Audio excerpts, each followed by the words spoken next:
আমরা দীর্ঘদিন থেকে আন্দোলন করে আসতেছি।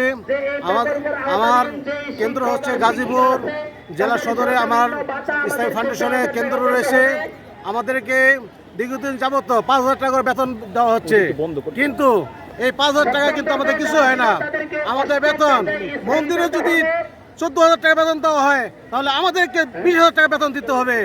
এই জন্য এই দেশ যখন দ্বিতীয় স্বাধীন হয়, আমরা বুক ভরে আমরা ছিলাম যে আমাদের চাকরি রাজস্ব খাতে নেওয়া হবে, কিন্তু আজ পর্যন্ত আমাদের বেতন রাজস্ব খাত দূরের কথা, আজ পর্যন্ত আমাদের বেতনে দেওয়া হচ্ছে না। আমরা এই কোন বৈষম্যের মধ্যে রয়েছে? আমরা মাননীয় প্রধান উপদেষ্টার কাছে আকুল আবেদন জানাচ্ছি যে আমাদের চাকরি রাজস্ব খাতে নেওয়া হয় এবং আমাদের বেতন 20,000 টাকার জন্য উন্নতি করা হয়, এবং আপনারা সুন্দরভাবে দেশ পরিচালনা করেন। আপনাদের দয়া করেন, এবং আপনারা 1 বছর কেন, আপনারা 5 বছর আপনার দায়িত্ব থাকেন, আমাদের কোনো আপত্তি নাই। দেশ সুন্দরভাবে চলুক, আপনাদের প্রতি আমরা চিরকৃতজ্ঞ থাকবো।